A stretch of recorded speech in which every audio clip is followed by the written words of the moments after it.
የዶናልድ ትራምፕ ነገር አጠያያቂ ሆኗል። ትናንት ምሽት ሽቅብ ወደ ሰሜን አማትረው ግሪንላንድን ለመውረር ወታደራዊ ዕቅድ እንዲወጣ ማዘዛቸው ድንጋጤን ፈጥሯል።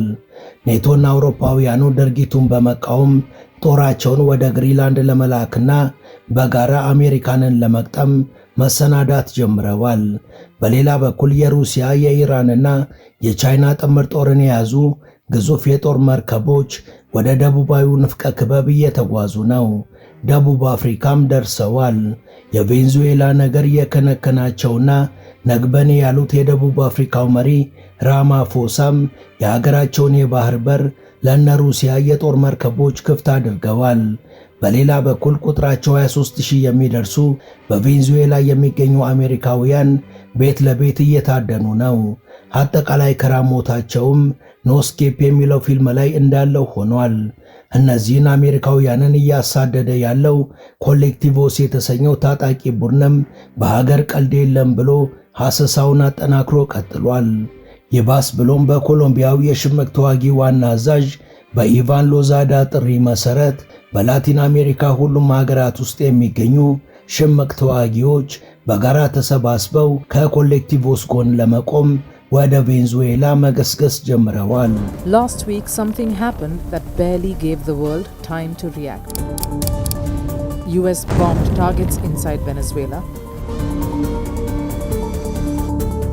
A sitting president was captured. A country was flipped.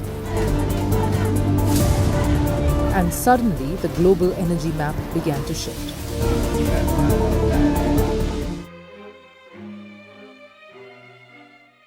ሰላም ጤና ይስጥልን። በመላው ዓለም የምትገኙ ወደ የመሿለቂያ ቤተሰቦች በዛሬው መሰናዷችን ዶናልድ ትራምፕ እየወሰዷቸው ስላሉ አስጊ እርምጃዎችና አውሮፓውያኑና እነ ሩሲያ እየሰጡት ስላለው ግብረ መልስና በቬንዙዌላ የሚገኙ አሜሪካውያንን እያሳደደ ስላለው ኮሌክቲቮስ ስለተሰኘው ታጣቂ ቡድን እናወጋችኋለን።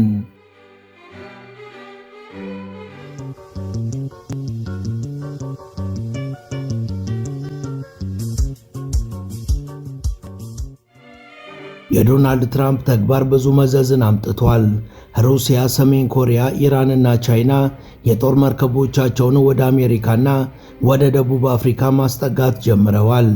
ዛሬ ረፋድም የአራቱ ሀገራት ጥምር ጦርን የያዘ እጅግ ግዙፍ የጦር መርከብ በደቡብ አፍሪካ ግርጌ ላይ ስታንድ ባይ ሆኖ በተጠንቀቅ ቆሟል። Chinese, Russian and Iranian warships arrive at South Africa's ports for a week of naval exercises. The drills come amid rising global tensions and risk further straining Pretoria's relations with Washington. አሁን ላይ ከላቲን አሜሪካ ጋር በተያያዘ ሁሉም የትኩሳቱ ወላፈን ወደ መላው ዓለም ተዳርሷል። ነግበኔ ያሉት የደቡብ አፍሪካው መሪ ራማፎሳም የባህር ድንበራቸውን ለአራቱም ሀገራት የጦር መርከቦች ክፍት አድርገዋል።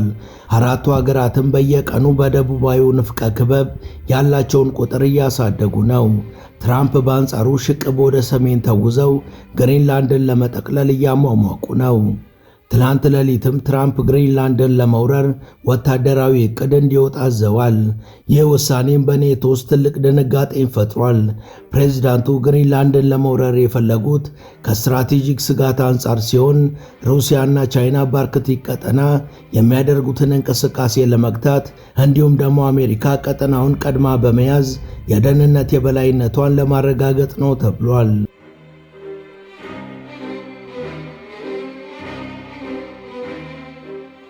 ዛሬ ረፋድ የአሜሪካ የጦር ኃይሎች የጋራ ኢታማዦር ሹሞች የትራምፕን ትዕዛዝ ተቃውመዋል። እርምጃው ሕገወጥና የኮንግረስ ድጋፍ የሌለው መሆኑን በመግለጽ ፕሬዝዳንቱን ከዚህ ሐሳብ ለማስቀየር በኢራን ላይ ጥቃት መሰንዘርን እንደ አነስተኛ አማራጭ እያቀረቡላቸው እንደሆነ ተነግሯል። ዲፕሎማቶች እንደሚያስጠነቅቁት ከሆነ አሜሪካ ግሪንላንድን ከወረረች አውሮፓውያኑ ከኔቶ እንዲወጡ ሊያደርግ ይችላል። አንዳንዶች የእርምጃ ኔቶን ለማፍረስ በማጋ ደጋፊዎች የታቀደ ሊሆን እንደሚችል ይጠረጥራሉ። የአውሮፓ ሀገራት የሆኑ የኔቶ አባል ሀገራትም የግሪንላንድን ሉዓላዊነት ለመጠበቅ ወታደሮችንና መርከቦችን ወደ አካባቢው ለመላክ እየተወያዩ መሆኑ ተሰምቷል። የእንግሊዝ ዲፕሎማቶች በበኩላቸው ትራምፕ ይህንን አነጋጋሪ አጀንዳ ያወጡት በመጪው የሽግግር ምርጫ ወይም በሚድተርም ኢሌክሽን ወቅት የአሜሪካን የኢኮኖሚ ችግር ለመሸፈንና የመራጮችን ትኩረት ለማስቀየር ነው ብለዋል።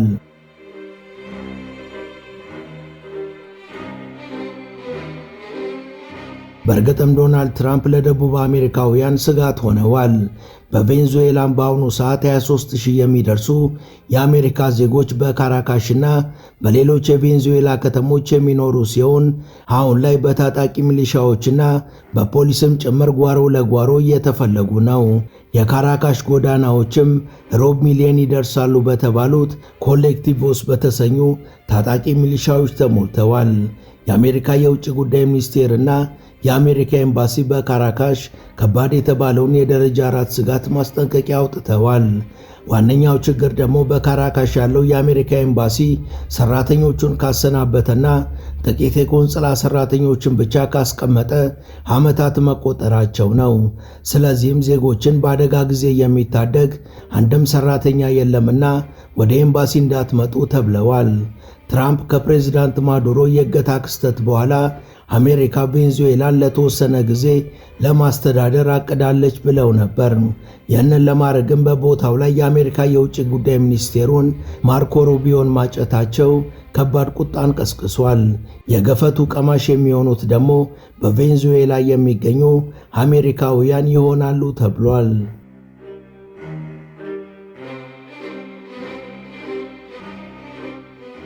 እነዚህ በእጅጉ እየተፈለጉ ያሉና አደጋ የተጋረጠባቸው የአሜሪካ ዜጎች ከቤታቸው ፈጽሞ ይወጣሉ ተብሎ የማይገመት ሲሆን በተቃራኒው ግን ከቤታቸው ለቀው በድብቅ ወደ ውጭ የሚወጡት ምንም አማራጭ ከሌላቸው ብቻ ነው ሲል ፎክስ ኒውስ ዘግቧል። ዕድለቢስ ሆነው በአዳኞቹ እጅ ከወደቁ ግን በከተማዋ ውስጥ አስፈሪ በሆነው እስር ቤት ታስረው የስቃይና የሞት አደጋ ላይ ይወድቃሉ በማለት አክሎ ገልጿል። እነዚህ ወደ ውጭ የሚወጡ ሰዎች በተለያየ ዙር የሚፈተሹ ሲሆን በተለይ በስልካቸው ላይ ጸረ መንግስት የሆነ አንድ መልእክት ከተገኘ በቁጥጥር ስር እንዲውሉ ይደረጋሉ ሲሉ የዓይን እማኞች ተናግረዋል። በቬንዙዌላ ካራካሽ የሚገኘው የአሜሪካ ኤምባሲ ኮሌክቲቮስ ተብለው ስለሚጠሩት የታጠቁ ሚሊሻ ቡድኖች ሲናገር የመንገድ መዝጊያ ኬላዎች ላይ መንገደኞችንና ተሽከርካሪዎችን እያቆሙ በተለይ የአሜሪካ ዜግነት ያላቸውን ወይም ቬንዙዌላውያን ሆነው ለአሜሪካ ድጋፍ መስጠት አለመስጠታቸውን ለማረጋገጥ በመፈተሽ ላይ ይገኛሉ በማለት አስጠንቅቀዋል።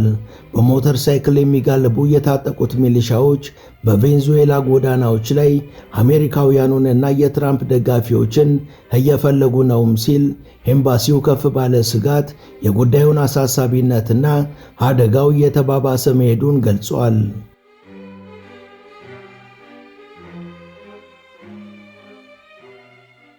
በእርግጥም አሁን ላይ በቬንዙዌላ ያሉ ሁኔታዎች በ2015 ለእይታ በቅቶ ከነበረው ኖስኬፕ ከተሰኘው ፊልም ጋር ይመሳሰላሉ።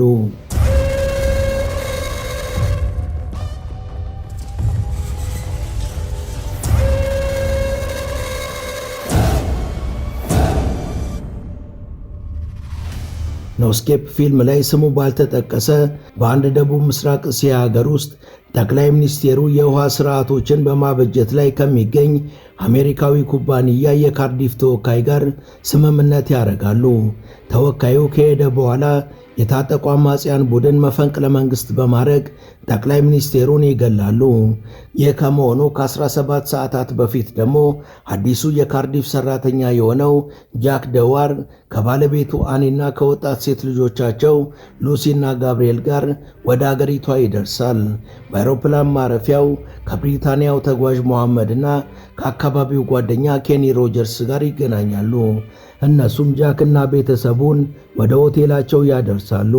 በማግስቱ ጠዋት ጃክ ጋዜጣ ለመግዛት ከሆቴሉ ወጥቶ ሳለ የታጠቁ ተቃዋሚዎችና የጸረ ሁከት ፖሊሶች መካከል በተፈጠረ ግጭት ውስጥ ይገባል።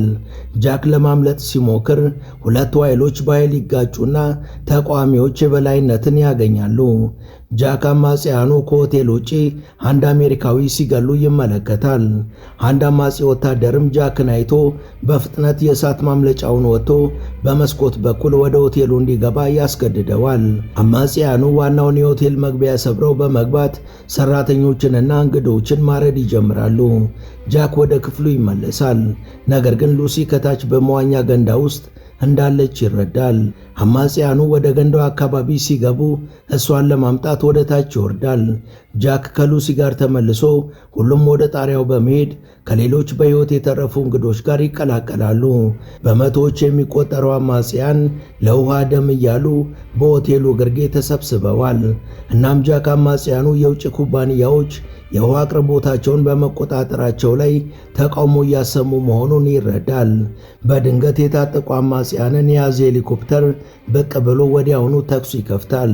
ሄሊኮፕተሩ በኤሌክትሪክ ሽቦዎች ውስጥ ተጠልፎ ሲወድቅ እነ ጃክ ለመጠለል ይሮጣሉ። ሌላ የአማጺ ቡድን የተዘጋጀውን በር ሰብሮ ወደ ጣሪያው ሲገባ ጃክና ቤተሰቡ ከሆቴሉ አጠገብ ወዳለው ሌላ ሕንፃ ጣሪያ ላይ ይዘላሉ።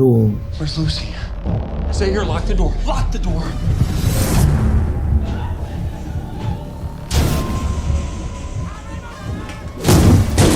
እንዲህ ያለ ጃክ ቤተሰቡንና የራሱን ሕይወት ለማትረፍ እንዲሁም በየትኛውም አማራጭ ከሀገሪቷ ለመውጣት የሚከፍላቸውን መስዋዕትነቶችና የሚጋረጡባቸውን ፈተናዎች ከናስጨናቂነታቸው አጅቦ ያሳያል። አሁን በቬንዙዌላ ያሉ አሜሪካውያንም የገጠማቸው ዕጣ ፈንታ ተመሳሳይ ነው።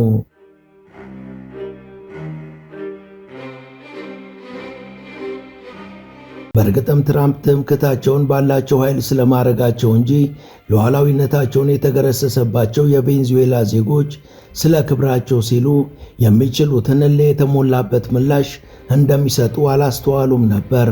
ከ23,000 የሚልቁ የአሜሪካ ዜጎችን ደህንነት ፈጽሞ ከግምት ስላላስገቡ ወይም በጦር ኃይላቸው ስለሚመኩ በቬንዙዌላ ውስጥ አሜሪካኖች ለመከራ እንደሚዳረጉ ልብ አላሉም ነበር።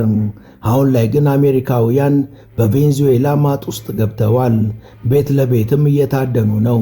ብዙዎቹ አሜሪካውያንም ራሳቸውን ደብቀው በሰቀቀን ውስጥ ናቸው። ይህን ተከትሎ የአሜሪካ መንግሥት በቬንዙዌላ የሚገኙ አሜሪካውያን ሀገሪቷን በአስቸኳይ ለቀው እንዲወጡ የሚያሳስብ አዲስ የደህንነት ማስጠንቀቂያ አውጥቷል። ይህም የሆነው በቬንዙዌላ ያሉ አሜሪካውያን ላይ የሚቃጡ የደህንነት ስጋቶችን አስመልክቶ የአሜሪካ መንግሥት የአስቸኳይ ጊዜ እርዳታ ለመስጠት አለመቻሉን ተከትሎ ነው ሲል በካራካሽ የሚገኘው የአሜሪካ ኤምባሲ አሳስቧል።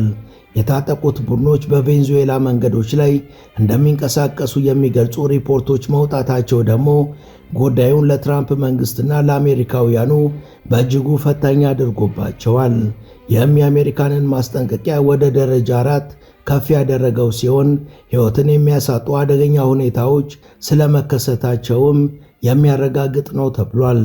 አሜሪካንን ያሰጉትና ሞተር ሳይክል የሚጠቀሙት የታጠቁ ሚሊሻዎች በቬንዙዌላ ዋና ከተማ በሚገኙ በሁሉም ጎዳናዎች ላይ በጅምላ እየዞሩ ከሃዲዎች ያሏቸውን ቬንዙዌላውያንንና አሜሪካውያንን እያደኑ እንደሆነ በምስል ጭምር እየተዘገበ ይገኛል።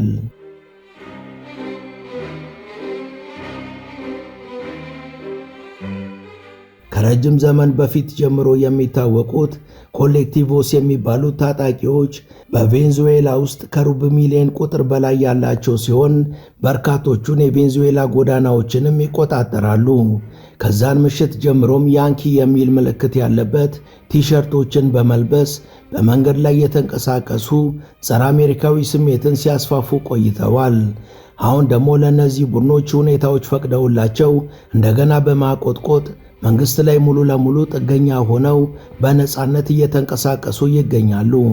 የቀድሞው የቬንዙዌላ ቁልፍ ሰው ናቸው የሚባሉት የመከላከያ ሚኒስቴሩ ፔድሮ ሎፔዝ እንደተናገሩት ኮሌክቲቮች መንግሥት እስካለ ድረስ ብቻ እንደሚቆዩ ስለሚረዱ በጸረ አሜሪካ አቋማቸው በጽኑ ተግተው ይቆማሉ ሲሉ አስረድተዋል። ይህም የሁኔታውን መባባስ የሚያሳብቅ ሆኗል። ታጣቂ ሚሊሻዎቹ 123,000 ቋሚና 8,000 ተጠባባቂ ጦር ባለው የቬንዙዌላ ብሔራዊ የቦሊቪያ ጦር ኃይሎች መሪነት ውጤታማ በሆነ መንገድ ለሀገራቸው ይቆማሉ፣ ኃይላቸውንም ያድሳሉ ተብሎ ተጠብቋል። ይህ ከሆነ ደግሞ ለአሜሪካውያኑና ካዲ ተብለው ለተጠሩት የአሜሪካ ደጋፊ ለሆኑ ቬንዙዌላውያን ስጋት ሆነው ይቀጥላሉ የሚለውን እውነታ የበለጠ ተአማኝ ያደርገዋል። Temidos por los opositores, los colectivos están dotados con armas de guerra, equipos de comunicación y capacidades operativas, lo que los hace grupos poderosos cuyas acciones podrían afectar el incierto futuro de Venezuela, según advierte la ONG Insight.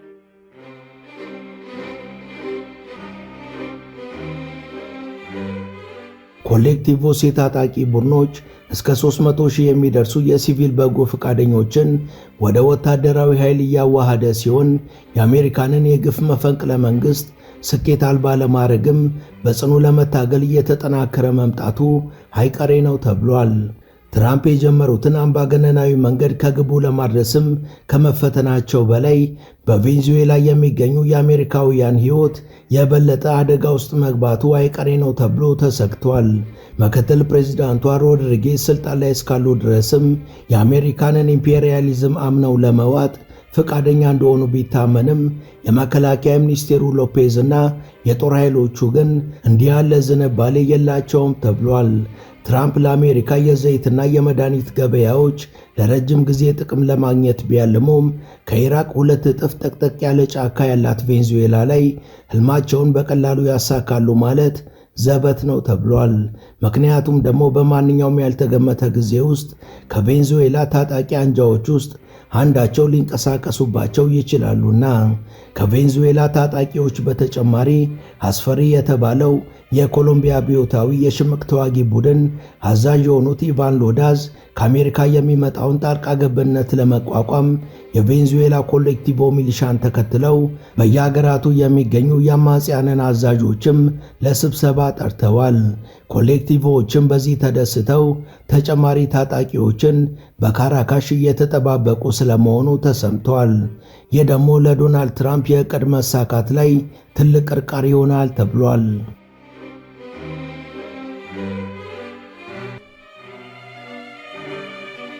የግሎባል ፖሊሲ ዘገባ የትራምፕን የውጭ ጉዳይ ስውት ፖሊሲን አምርሮ የተቸ ሲሆን በውጤቱም ደቡብ አሜሪካውያን ብቻ ሳይሆኑ አሜሪካም እንደ ሀገር አጣብቂኝ ውስጥ መግባቷ አይቀርም ብሏል።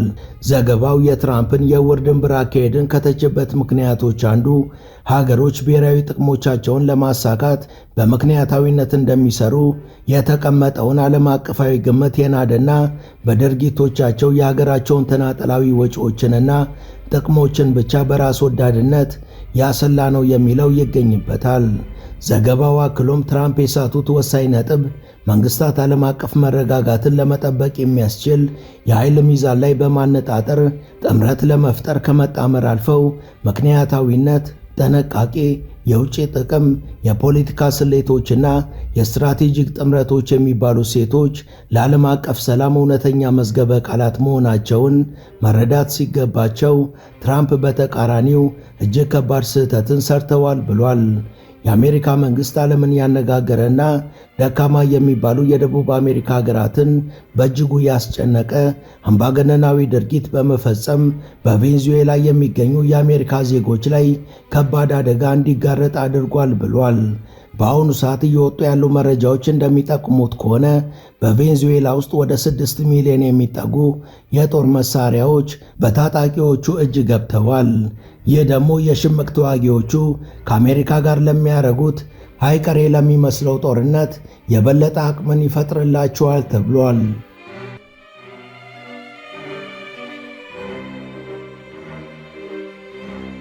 ወደ ቻናላችን ቤተሰቦች ለዛሬ ያሰናዳንላችሁ ይህን ይመስል ነበር። እስከ ዝግጅታችን ፍጻሜ አብራችሁን ስለነበራችሁ ከልብ እናመሰግናለን።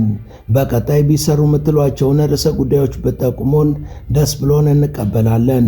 ቻናላችንን ሰብስክራይብ ማድረግ፣ የደውል ምልክቱን መጫንና ላይክ ማድረግ አትዘንጉ እያለን ለዛሬ በዚሁ ተሰናበትን። መልካም ጊዜ።